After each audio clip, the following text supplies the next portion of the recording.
What is going on, Bolt fam? Welcome into Nuts and Bolts. This is all about Los Angeles Chargers football. If it's your first time here, welcome. We appreciate your time. Hit us up in those comments. It is a beautiful, brand new Sebastian Joseph day here in the world of LA Chargers football. And I was telling Mike, I was like, my 16-year-old kid, about turned 16, we just looked at some used cars. We're going to buy him a used car, I think. I mean, that time in life is exciting, Tony, but you got to be careful because you know what they say. The second you buy a car, when you drive it off the lot, the value, especially if you spend $40 million on a used car. San Diego Chargers are fortunate to have Lance Allworth. On blue, ready? Don Coryell.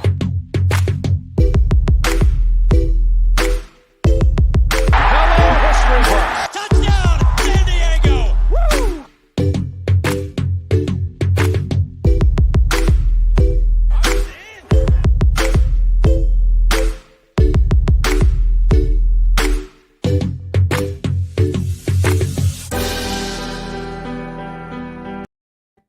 What is up, everyone? Welcome into the newest episode of Nuts and Bolts. It's Friday afternoon. Me and Tony get to talk our smack. I'm pumped for it. Tony, how was your week? Oh, my week is great. I botched my own joke in the opening. Sorry about that. It'll get better. But my week has been fantastic. I love all the Chargers draft speculation. Like it's so much fun just hearing everybody's opinions and being on Twitter, right? Like there's so much Trevor Penning, like I don't want this guy. And I'm always like, what did he do to you guys? But we'll get into that. We're doing a trade up, a drafting at 17, and a trade back. We've got them all done. We're just going to go over, and we want to hear your comments, whether it's in real time or you're watching the playback. We appreciate you. And then we're going to have some fun at the end, going through some fun Charger tweets. I'm excited for those tweets. You know, Tony, I slack on my Twitter game. So this is like you're going to give me a full of what I've missed pretty much. There is definitely some fun ones there. What's going on, Instant Replay? Appreciate you coming through here. Jet, yo. What's up? How did I land the joke at least? Did I do okay? You did much better than I did. I fumbled through my words. The setup was terrible. It wasn't.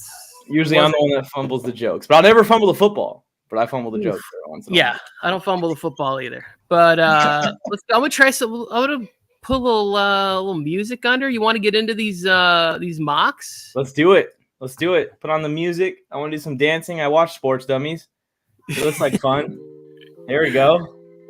Play a little music. Have some fun. Do something different. I don't even know. I can't hear it. Maybe I put it too low. But this draft right here was conducted by yours truly, by Michael on the microphone down there. NFL Mike on TikTok, hit him up. This man is going to the moon, ladies and gentlemen. But Mike, do you want to talk about it first, or do you want me to give some thoughts? What do you want to do? Yeah, I can talk about it. Just to clarify, like we were saying, we did the stay put, trade up, and trade back drafts. This is the stay put draft at 17. I didn't do any trades throughout the entire draft. Stayed put at 17. Stayed put at 7-9 and picked in the third round. The huge gap in between. Stayed put in the rest of the rounds. This is kind of how it worked out. I went Trevor Penning at tackle. Jameson Williams was available. I will say that. But he was the only receiver that I really liked that was available at 17. Could go Chris Olave. But like you guys know, I've been a big Jameson Williams fan. If the Chargers go wide receiver, that's the guy I want. So with Jameson Williams being the only receiver available, I decided to go tackle because I just want to see what it would look like throughout the draft if we went ahead and went Trevor Penning. I'm not sure what the reports are and the links are from the Chargers, Jameson Williams. I've seen him to Chris Olave. I've seen him to Christian Watson. I have not seen them to Jameson Williams. So I went with Trevor Penning because he was the best tackle available at the time. I like Trevor Penning. I think that if we draft Trevor Penning, he will be our starting tackle for years to come. I just understand the Chargers fan base. It's a boring pick. We picked a tackle last year. We pick a tackle this year. But remember how well the tackle paid off last year. So maybe the Chargers are on to something with the tackle. Then waiting all the way to round 3, there were a couple of guys on the board, a couple of corners I liked, a couple wide receivers that I liked on the board at 79. But I was looking at the running back group. I believe Pierce was still there. Kyron Williams was still there. And Brian Robinson was still there. My guy Rashad White was still there. But it looked like by the time I was going to be picking again, there might be a run on the running backs. So I went ahead, got Brian Robinson Jr. Tony's a big fan of him, kind of introduced him to me. This guy could be perfect for our power back, change of pace, short yardage, however the Chargers choose to use him. And he's ready to play in the NFL right now. He's kind of built just to hop into the game, cannonball his way into it, and get going right away. We saw Roundtree try to make an impact early in the season last year, and he just wasn't ready. This kid's ready, I believe. I really do. Round 4, the top player, the top prospect on the board when I switched to all in my mock draft was Matt Araiza. Just sitting there right in front of my face. We know what this kid can do. He can boom punts. I've seen him standing on his own goal line and drop punts inside the 5 on the other side of the field. That isn't fair. That isn't fair. And if we need him to kick, say Dustin Hopkins, knock on wood, he's going to be perfect. But say Dustin Hopkins struggles at all during the season, he has a good emergency plan to potentially kick and punt for the Chargers. We have not seen that in the NFL, a kicker and a punter. He has the actual potential to finally be the guy to do it. But we will be drafting him for his punting abilities. He can flip any field if he can flip it from the goal line. At 160, Tyquan Thornton being available, highly doubted. Highly doubted at 160. But he was there in my mock draft, so I drafted him. I'm thinking speed wide receiver with that 123 or 160 pick.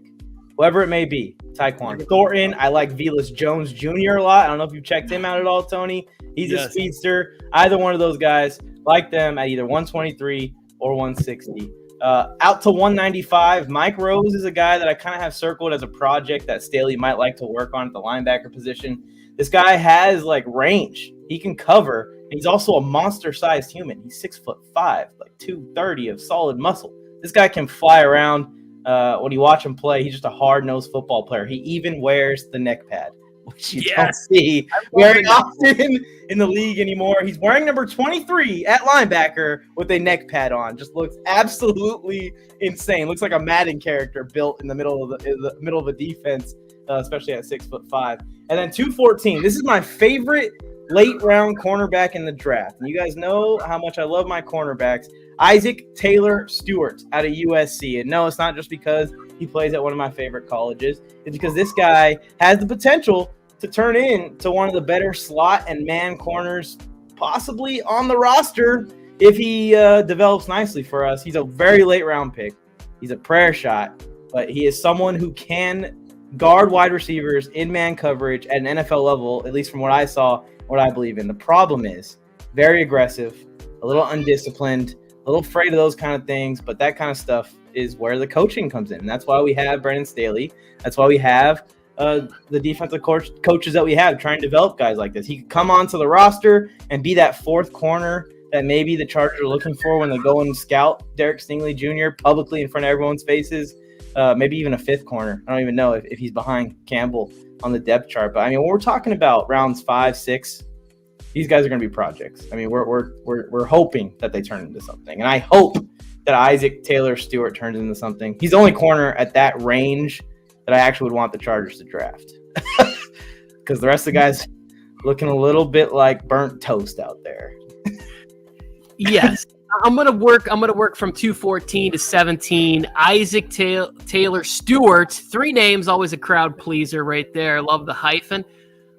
He is a project. He is big, but he doesn't have to travel too far to get to the facility. I like that. Mike Rose, big linebacker. Again, like you said, another project right there. Already has the neck roll. Maybe he moves over to the Rams locker room and steals Eric Dickerson's goggles, and he just goes full on, like every trope, like huge eye black underneath, all of it. Tyquan Thornton at receiver. I don't think he'll be there either at this pick. But I have been begging Mike to watch his tape from his senior year. He's not a super great route runner, but he is decent. And if you get to study with Keenan Allen, it can do wonders for you. You get to watch that. Matt Araiza, just want this guy on the team so bad. That 86-yard punt, it's unreal. It feels photoshopped or like, I don't know. Dude Perfect couldn't have done any better than that. Brian Robinson Jr. is a guy that I think that we need for those cold, bad weather football games in Buffalo, Tennessee, Cincinnati, right? Because likely we're going to win the division, but we're not going to win the conference. We're going to have to go on the road in the playoffs, and we're going to win. We won in Cincinnati last year. We can take care of Tennessee, and Josh Allen might be tough, but I mean, Patrick Mahomes needed 13 seconds. Ha! I'll one-up you. Herbert only needs 8 seconds. Suck it, Mahomes. And Trevor Penning, I'm sorry.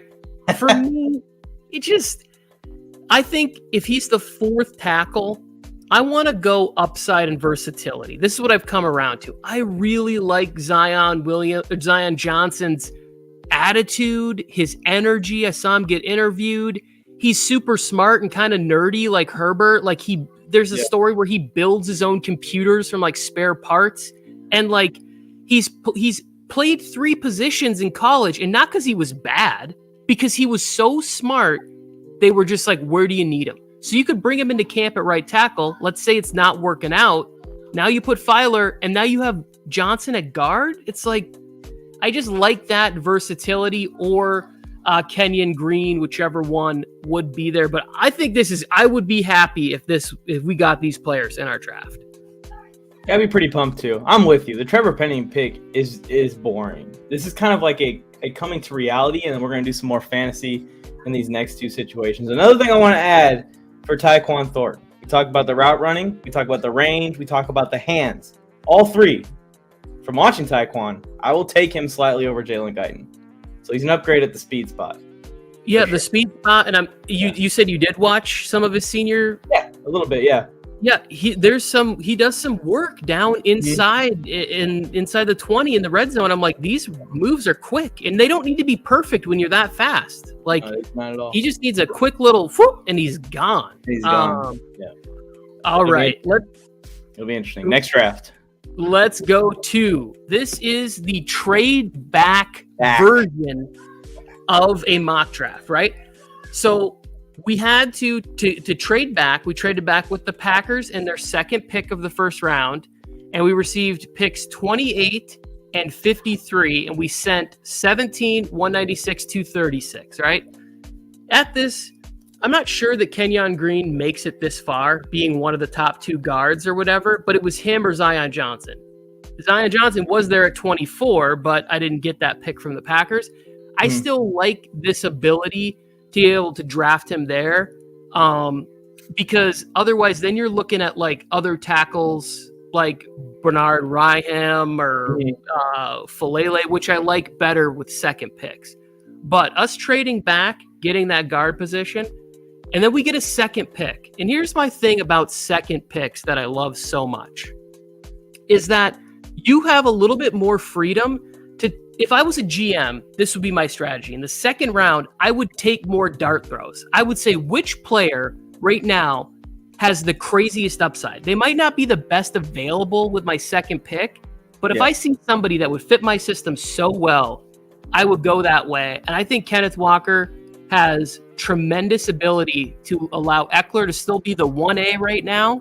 And then in like 2 years, Eckler becomes that amazing third down back, and it's a seamless transition at running back there. Leo Chanel from Wisconsin. Mike talked about his guy being huge. Leo Chanel's the same way. He's a truck, and I think he can come in and compete for middle linebacker right away on this roster. Zion McCollum. This is another guy Mike likes, a big corner. He is also a little bit of a project from what I've read. Obviously, I'm not like some super scout, but there's some things he would need to work on. But I think Staley would be able to take advantage of his size and put him in at least press coverage and allow him to play bigger wide receivers and use his speed, in trailing to make big plays there. I got Tyquan Thornton at 152 like Mike did. And then with Jeffrey Gunter, who is like sort of, they're saying a 3-4 run defender, pass rusher that I think really could he's from Coastal Carolina, so we don't know a ton. Like, I had trouble finding games to watch him in or highlights of this kid, but everything I've read, he would fit great in a 3-4 scheme because of his ability to play the run and set the edges and still go get the quarterback on third down, which is what we need. This is the last thing I want to say about this draft.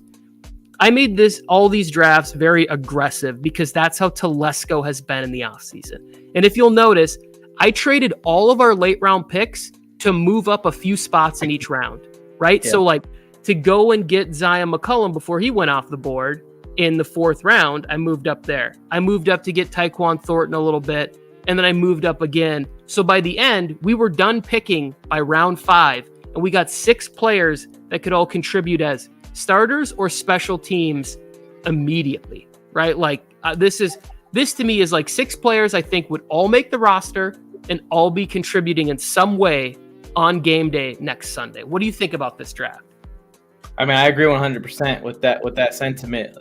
Jeffrey Gunter, a lot of guys talk about him being like a hidden gem in the draft. I've seen some stuff on him. I haven't dug too much into him myself, but I definitely want a little bit more depth at the linebacker / edge rusher / wherever we'd want to use him. Tyquan Thornton, already gave the rundown on him. It's crazy we got him in the same spot. Zion McCollum, yeah, he's a guy I like. I like Tariq Woolen as a project similar to Zion McCollum. He's 6'4", ran a 4.26 or something crazy like that. Zion is like 6'2", ran like a 4.31. So basically the same thing. Both very lengthy corners, both going to be man corners in the league most likely. At least that's what their strength is in college. I would love Zion McCollum in this spot in the draft. Leo Chenal is like my guy, Mike Rose, if Mike Rose took steroids during college. Basically the same guy, same style player and everything. Leo Chenal would be a good guy from the middle of the defense. A little bit like Nick Niemann, if Nick Niemann had the size we want him to have, and probably a little bit more of a better run stopper and a better tackler, a lot stronger, a lot more big, just overall just a bigger dude, more well-built for football. And at 53, Kenneth Walker, I would never complain if the Chargers moved into the 2nd round and got that running back thing done with Kenneth Walker. We both want Kenneth Walker. It seems like he's for sure a 2nd round pick almost. He's probably not falling to the 3rd round. I would be very shocked. And then Kenyon Green. Pick. What? That 53 is a 2nd round pick. Well, that's what I mean. Trade if we go ahead and trade up and get the running back position addressed in the 2nd round, I'm for it. I'm for it is what I mean in this situation where we traded back and got Green Bay's 2nd round pick, right? Yeah. Kenyon Green is just a monster. We talk about guards being nasty inside on the interior part of O-lines. Kenyon Green could be that guard that could be nasty on the inside. And he also could hold some versatility him damn self to play tackle if we want to try him out there. So I like the Filer to tackle move. I feel like right tackle has been a shaky spot for us for years. Moving a veteran there that we know can do it, that works hard, already has chemistry with the team, maybe a better move than drafting Penning or whoever's available in the 1st round at tackle. I like your draft. I like the trade back. You told me that the trade up is even more impressive, so I'm ready, but I like the trade back. I'll tell you that. I think the trade up is you're going to have more players that you're really excited about. And not that they weren't on this one. The last thing I'll just say about Leo Chenal, when I went and watched him, he really blitzes well too, which is something that I don't see a lot of those other linebackers at that level, that 3rd round projection. They don't blitz as well as this guy. And I think that adds a nice dimension. Here we go to the Chargers trade up, right? Because ever since the Derek Stingley thing. So this is my thought process. I don't believe that the Giants and Jets are going to both draft 2 top 10 players on their team. I think they're going to want to look to get back somewhere. So I picked the Jets at 10. We did have to give up our 1st round pick next year, right? But let's face it, that's going to be pick 32 after we're partying in Arizona. Bolt up right there. Okay. Yeah. So we move up and we get Derek Stingley Jr. And because this is a player that Chargers fans want, like, they love this guy. The Chargers Twitter was all about like him moving up. Mike loves it too. And it's great. So in this deal, since the Jets also had 2 2nd round picks, we got their 2nd pick in that trade with the Jets. And we get right tackle Daniel Faalele. Doesn't have a ton of football experience. Only played, I think, 3 years at Minnesota, but 6'8", 384, and pretty athletic. Like, it's going to be tough to at least like press his edge a little bit. I think that I read some stuff where he has a little trouble in the run game, like identifying assignments or what the D-line assignment is. But that's what you have Lindsley for. That's what you have coaching for. 6'8", 380. Yeah, wait. That's what I was about to raise my hand for. Did you say 6'8"? I didn't know he was that big. He is a mountain. He is so big. I fear that Herbert, who's 6'6", might have trouble not hitting him in the helmet on those quick slants to Mike Williams coming off the edge. But he really is big. There is a little concern about him not having that much football experience. I believe he's like from another place. He was played rugby. He's one of those guys that was like a rugby guy type thing. And then 79, Troy Anderson is... I want this guy on the Chargers so bad because I always go with this thing. I look for a player's intelligence and willingness to put the team first when I'm drafting. Like, obviously, you're going to pick somebody who has talent, but your intellect in a game like football, in a position that you need at middle linebacker to be so smart and so like instinctive. Ray Lewis wasn't the most gifted, like athletic person. He was the smartest person on the field most of the time, unless he's playing Peyton Manning. Go check some of those battles out. But Troy Anderson has switched from quarterback to running back to outside linebacker to inside linebacker. And there might be a little bit of a learning curve, but I think it'll be quick. And I think by like week 8, we would have a stud at middle linebacker. 123, Alec Pierce. This guy isn't going to be here, but I had to make this pick. There's no way. 6'4", he runs a 4.4 40, played like 3 or 4 years at Cincinnati. This dude is a beast. People are calling him like generic DK Metcalf. Like, this kid is really going to be a good football player, I believe. And I want him on the Chargers, big and fast. And he wouldn't even need to be like that guy right away. That's the great thing about coming to the Chargers and drafting a wide receiver. Jerome Ford. I don't think Jerome Ford makes it this far either. 220. You go back and watch this guy. He finally got a chance to be the featured back his senior year, also out of Cincinnati. I think he transferred, I want to say, from Alabama. He wasn't getting playing time or something. This guy, I think he could really do it all. He catches pretty well. Like, most of the opinions that I read about him is that he is a 1A out the gate, right? Like, his pass blocking is a little something to be desired. But the thing is that early on, we need him inside the 20, inside the 5, and using that big body to just smash forward. 5'11", 6 foot, 220, 225, big dude. And then I couldn't help myself. I was going to let the draft end. Matt Araiza was there. I traded up into, I believe, the end of the 5th round, and I drafted Matt Araiza on this one just selfishly. I was like, Cowboys, you don't need a punter. And so I offered him I think it's our 6th and a 7th round pick, and I got into the 5th round. It took Matt Araiza. How do you feel about this? Yeah, I do love this one. This is definitely my favorite one. You get Matt Araiza as the last pick of these 6 picks. That's insane. The Chargers traded up for Matt Araiza. Let's say Matt Araiza's on the board, and they're talking about him.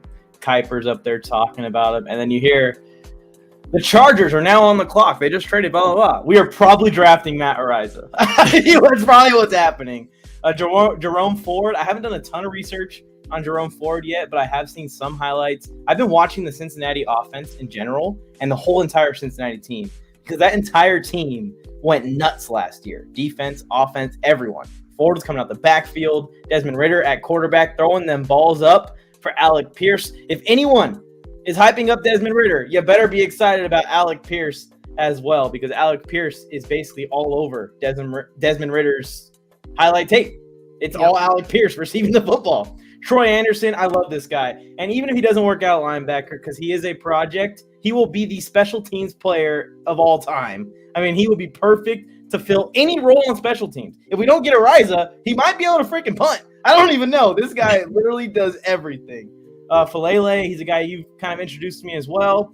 I didn't know he was 6'8". I knew he was a big dude. I didn't know he was 6'8" like that. I'd be excited for that, especially if we're getting Derek Stingley Jr. in the 1st round. I feel like that means in the 2nd round or the 3rd round. somewhere in there we got to trade back, whatever we got to do, and get a tackle. But yeah, Stingley at 10. Tony, I'll be very excited for Stingley at 10. I love me some Michael Davis, and I will back Michael Davis until he no longer is in powder blue. But this would be his death sentence right here. Derek Stingley has potential to be an elite corner in the NFL, and we have J.C. Jackson and Asante Samuel Jr. on the roster. Beautiful. Yeah, no, I agree. I see. I've never seen Dan Hackett in here before. Dan. If you are still here, welcome, Mr. Hackett. I do think you have to trade up if you want Stingley, right? Because there's a lot of teams there that have strong cornerback identities plus need, right? Like if you have, I think the Ravens draft in front of us. Who's another team that's right there? Like maybe the Jets don't take Sauce, then he would be in that area. Ron Rivera, defensive style head coach, could use that player in his system. The Vikings could also use that corner. Like I think there's a lot of teams in that 10 to 15 range. Like even the Eagles at 15, I think they could use him. So.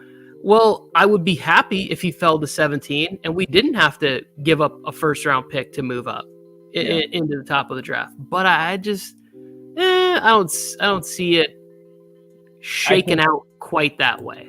I think he's a top 15 pick. We'll keep an eye on Sauce Gardner, and if the Chargers do have a plan to make a play to trade up in a Derek Stingley, they're going to be watching where Gardner goes because he's probably going to go first. He doesn't have any of the injury concerns that Derek Stingley has, and he played more in college, and he's just more of a low floor draft pick for those early picks, like that top 10 range. But if he slides and say the Jets get Gardner at 10, now the Chargers can be like, okay, who needs corners from 10 to 17?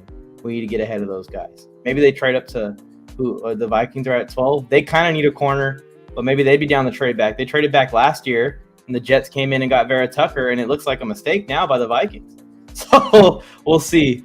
We'll see how it works out. This will be amazing. Derek Stingley Jr., Michael Davis, Asante Samuel Jr., J.C. Jackson, and Derwin James in the same secondary, Tony, with Khalil Mack and Joey Bosa pass rushing. And not to mention Sebastian Have a Great Day coming in the middle. I mean, they would be screwed in Kansas City. They would be screwed. Mahomes will be running around looking like it's Super Bowl 55 all over again. The ability to lock down and the matchups and like being able to send your linebackers also in blitzes, it would just be, it would be a thing of beauty.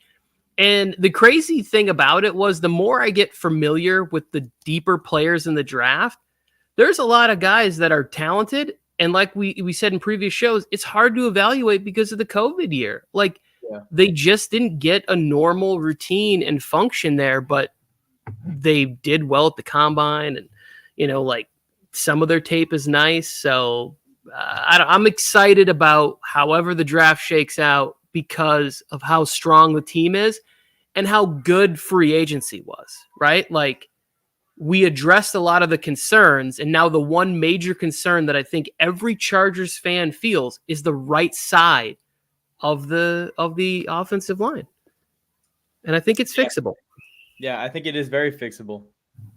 Draft picks or moving guys that we have around, it just can't be. I'm sorry. We want to give Trey Pipkins another chance if he gets another chance. It can't be Trey Pipkins or Storm Norton, please. I'd rather Bernice be the tackle. Oh, she'd be Dan Campbell's favorite. She would be tearing hamstrings and chewing people's quads. She's nuts. We're both Breakers fans. Instant replay, right, Tony? I haven't made up my mind. I'm gonna watch tomorrow because Michigan has a team, so why not? If LA doesn't have a team, I can go with my Michiganders. I just who's ever fun and whoever like makes me want to come back and watch on another Saturday. That's pretty much who's going to get my loyalty. Because if the Breakers come out and they're just garbage, I'm not going to throw my support behind them just because I don't know them or where they're from. It's going to be the Breakers starting quarterback who unveiled his jersey number, by the way. Guess what number he's wearing, Tony? He's wearing 10. Okay, that helps. So already starting. Yeah. You throw a couple dimes, you wear a dime, and then we can talk. I'm gonna watch the game, and I'll get back to you on how I feel about the Breakers. As long as you don't go to the Bandits, they're like the Raiders of the USFL. They're also who Breakers. Joe's a fan of? Huh? That's who Joe's a fan of. Just because I became a Breakers fan. At least the Michigan Panthers are in the other conference, so like we won't be like enemies. We just maybe might beat each other in the championship. Yeah, I don't know why Michigan Panthers. I lived there for a long time. I went from Upper Peninsula to Lower Peninsula. Never saw a Panther. Never. I have no idea. But I actually think that the Panthers are one of the better teams too. So hopefully they don't steal your fandom. All right, enough USFL. It kicks off tomorrow. I'm pumped for it. But Tony, next topic. You ready for it? We are going to end the show with a segment. We'll get a little more upbeat music for this one. And I'm calling this bit, these are Chargers tweets. Ready for this dad pun? Ready. That are thunder-rated. These are thunder-rated Chargers tweets. I love it. I've been hanging out over there on Twitter a little bit more and having some fun. And this first one I picked out especially for Mike.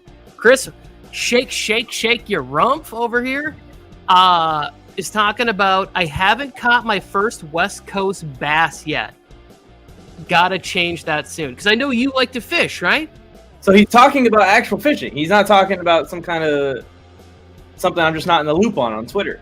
Well, see, that's what I didn't know, and this is why I'm old, and I also can't read very well. So I read it as, I haven't caught my first West Coast bass yet. And I started scrolling up, and I go, well, that doesn't make any sense. Who's going to catch a West Coast bass? And I went back, and I go, bass. I was like, oh, yeah. He's a fisherman. Chris, I'm going to tell you this. Being from the Upper Peninsula, if you ever want to go great bass fishing, I have a perfect tour guide who will take you out, and then when you're done, they cut it and fillet it and cook it all right there. It's a great time in the UP. It's a great summer trip getaway.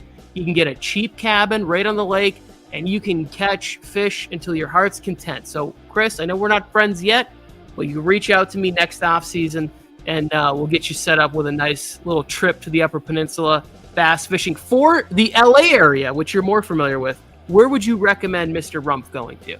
100% if he wants a bass specifically and he's not going for trout, Castaic Lake has striped bass, has largemouth bass, has smallmouth bass. I've closed my eyes and thrown it out there and caught a bass before in Castaic Lake. So you should go to Castaic Lake, Chris Rumpf II. Go catch yourself a bass. Maybe take Justin with you and maybe me also. I love that. Would be fun. Chris Rumpf, we are excited for you. Tweet number 2, Keenan. I am stunt. I'm gonna stunt hard, and if the food ain't on the stove, I hunt for it. Okay, Now I was confused by this again because I'm old, and then I went down, and it sounds like these are Wheezy lyrics from a song that he did with Drake. Now, I didn't go and listen to it, but then I was like, oh, yeah, it does have a little bit, you know, that mumbly, wheezy, whiny. Yeah. This is what I'm not down with new age rap. I like Lil Wayne, but it's, I don't know. I get to be more get off my lawn when that happens. But I will say this. I love this energy from Keenan Allen, right? Because it's been a lot of, if Keenan's been on Twitter trying to enjoy himself out there resting his hammies so he can go torch the league for like a 6th consecutive season, and he's still being called underrated, I like that he's like there's fire in the belly. I like it. I mean, I don't even know what Keenan's talking about here. If he is actually talking about hunting for food, rabbits, I don't know what you're getting out here in LA, especially in your neck of the woods, Keenan. Yeah, it's probably going to be like really like bad, kind of like thin and gamey and dehydrated. It's not going to be a great food by any means. Rogan used to live in LA. You missed the buzzer. He would have gotten you some good food. But I think even Rogan took trips to like Montana and Idaho and went to like real hunting country. He didn't come up to Santa Clarita Valley and just shoot deer. Deer like on the streets too, not even out in the woods. Okay, now we have this. We're gonna give a shout out to the Drew Tranquil podcast. I did subscribe, Drew, and I've been listening to the episode with Austin Eckler. If you are not a fan of Austin Eckler already, you will be after this. Like, I just love the Austin Eckler story and journey. It is such a beautiful thing. The Drew Tranquil Show, it's relatively new. I believe he's like 9 episodes in. He has Tony Dungy coming on the show coming up soon. That's pretty cool. Yeah, I think it would be very interesting. But he posed on Twitter, and since you are a designer, graphic designer, Mike, he was asking Charger fans or anybody on Twitter, which one of these should he choose? And I'll tell you which one I voted for at the end and why. But what do you like about these? I'm a simple guy. I kind of like the little gradient gray to black with just featuring the actual art of the painting, which is not the background, which is the cartoon and Drew's beautiful face. But I also like, we'll go second from the left, because if you just put a Chargers logo like in that rectangle spot, it's basically a Chargers podcast. That's all you got to do. Yes, you're saying the second one in, right? The little rectangle shape. It's a little bit more geometric. The one next to the circles. Nice. So I went with number 4, plain and simple, right? Like, I think that there's something strong about having that on there. When people don't really know who you are, you want them to focus on your face and your image, your whatever. I like the paint splotch one, but that's just because I like that feature in pictures, but it doesn't really do anything for this photo. This one looks like a guy who's serious and ready to talk about business. And lastly, I'll just say that he talks about this podcast wanting to be a place to motivate people, for them to get the best out of their God-given abilities. And I can't wait to listen to more. And Drew, I can't wait for you to take over as the starter at the middle linebacker position, because that's what it's looking like. I got this, Drew. On the left shoulder, just put like a little outline that comes around the back, and it's a very thin line with that same neon green blue color that you got with the and the show and the text, and it'll tie everything together beautifully. But do not put that paint splatter that is in the one all the way over there. Do not put that. Do not. That's what I will say. Do not put that. Well, he hasn't updated it yet on iTunes, or they haven't updated it. At least in my feed. Yeah. Number 4, Mike Williams says, what y'all think the best electric car out right now? And I saw this, and I was put this in originally to make jokes about Derek Carr, but then I just started thinking, like, he's not in... This guy is... He just got paid. He's in Tesla range. Like, he's not going with the Nissan Leaf, or like my family member just bought the Ion, I believe, by Hyundai. It's a great car. It's beautiful. She said it runs great. But how do you recommend an Ion to a guy who just signed for $20 million a year? He's not bargain shopping. He needs to go with the elite model Tesla. I'm with you. Go Tesla all the way, Mike. You got $60 million to blow. You might as well spend whatever a Tesla costs. I don't even look up the prices of Teslas. That's how far away we are from Tesla. See, the thing with Teslas is that they're self-driving, so it's putting guys like me out of business. I would have gladly been your driver, Mike. Like, once my kids get a little bit older and they don't really need me, I'm going to have a ton of free time, and I'm down to be a personal assistant and drive people around. We'll talk about movies, TV shows, pop culture. We don't even need to talk about football. Well, Tony, with every driverless car, there are now going to be driverless car operators. That could be you. Hit a button, put the destination into the maps, navigate, make sure everything goes safely. Mike can take a nap if he wants to.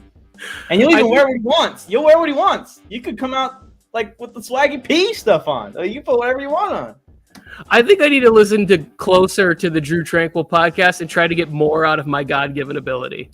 Than wanting to be a driver and car operator. All right, here's the last one, and I saved the best for last on purpose because Fehoko, the conversation on this was, people were nuts everybody's like, bro, you're taking too many hits to the head. Like, what is like? There were like offended like Latin people in the chat that were like, what did you say? I don't know if Rose is within yelling distance, but can you see if this Rose. is offensive in any He way? isn't within yelling distance. Rose, can you come here real quick? This is ridiculous, Brandon. Come on, bro. No, not at all. Not at all. Okay, so this tweet says, just what are your thoughts on it? Tacos and hot dogs are the same thing. That is absolutely ridiculous. This is one of the worst takes I've ever seen on a Twitter page. No. Bread and tortillas are not the same thing. The pork in the hot dog is not the same thing as steak or fish or chicken or whatever you have. If you're having pork tacos, that's about as closest to a hot dog you're going to get. I went to Raiders Stadium, by the way, for the Pro Bowl, everyone. I just want to go there, dance on the torch a little bit because they didn't win in the playoffs. I also wanted to go there and just kind of feel what it feels like to be in the stadium of the worst franchise in sports. And I got one of their hot dogs because I was like, oh, there's no way that these hot dogs are as good as like Dodger Stadium or SoFi Stadium. Sure enough, second I put the hot dog in my mouth, I spit that shit out. It was nasty. It was nasty. You wasted $14 on It was $14. How'd you know that? Have you been to? All hot dogs. All hot dogs are like $14. It's outrageous to me. We go to a game. My wife's like, "You want a hot dog?" I'm like, "I'll never pay $14 for a hot dog." Yeah. Then when Derek Carr took the field, I threw the hot dog at him. Just kidding. He didn't make the Pro Bowl. Shots fired. I want to play devil's advocate here. I think that, Don't you dare defend this. hang on a second. Hang on. I think conceptually that Fehoko has a point, right? They're both carbohydrates wrapped around protein covered with more like vegetables, right? Because if you look at a hot dog and a taco shell, it's both bread, flour made product, right? Unless you go with a corn tortilla, which is fine too. But then in the inside, you got like asada versus like an all beef hot dog covered with tomatoes and onions, ketchup and onions. Like these are all things.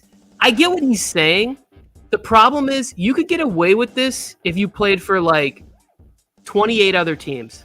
I don't think you can get away with this in Los Angeles. And No. LA let him know drastically. And then he spends all day fighting people and basically using the same argument I said to you just now. I was like, because I was going to respond when I first saw it to the same thing he was thinking.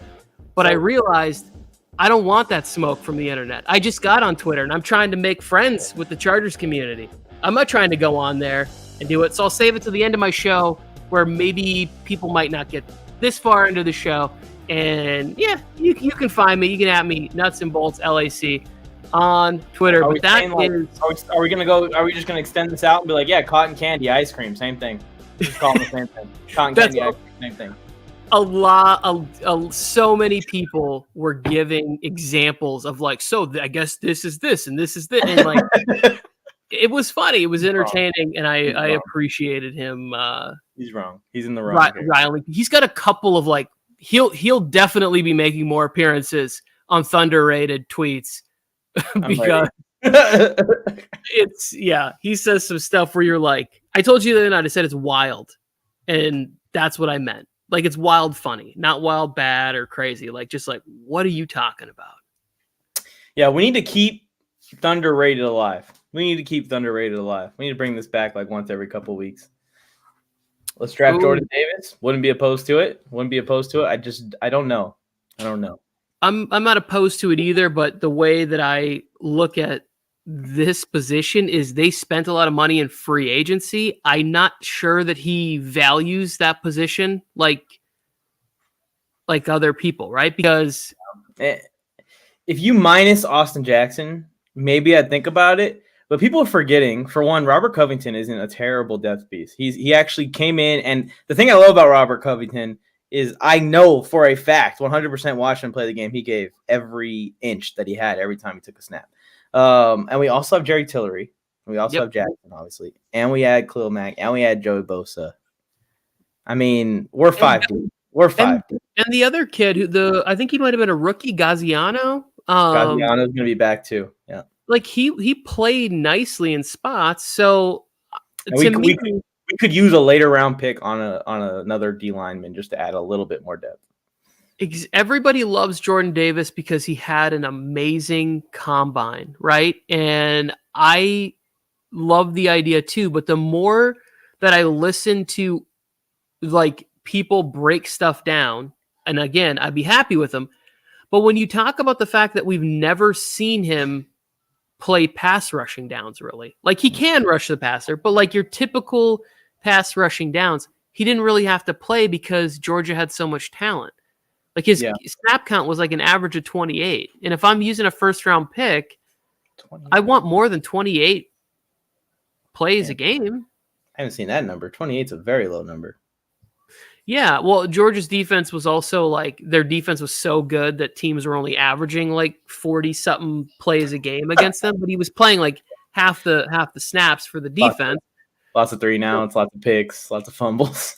Yeah, it's like they have a linebacker on their team that's just getting lost in the shuffle, and even Quay Walker's getting lost because it's like when you're surrounded by that much talent, you then have to identify the one person that might not look as good if they were on another team, right?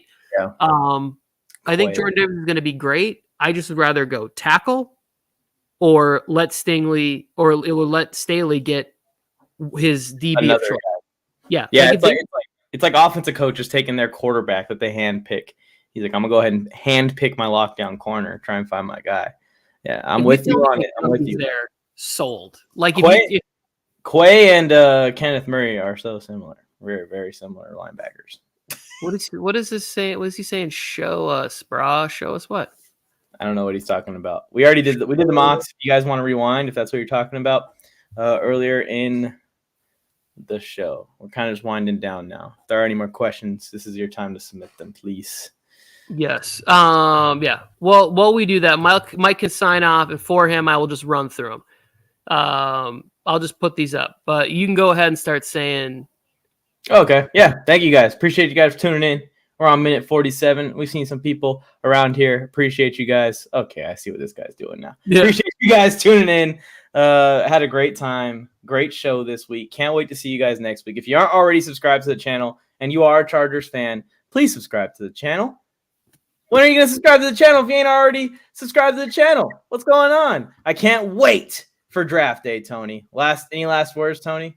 I can't, but we'll go out with this comment right here. Because what is happening to you where you're getting attacked by your girlfriend's cat? Come on, instant replay. Fix your life, my friend. You better choke slam that cat. Man, I had something to say, like a last line to say, but I completely forgot it. So bolt up, everyone. San Diego Chargers are fortunate to have Lance Allworth. Don Coryell.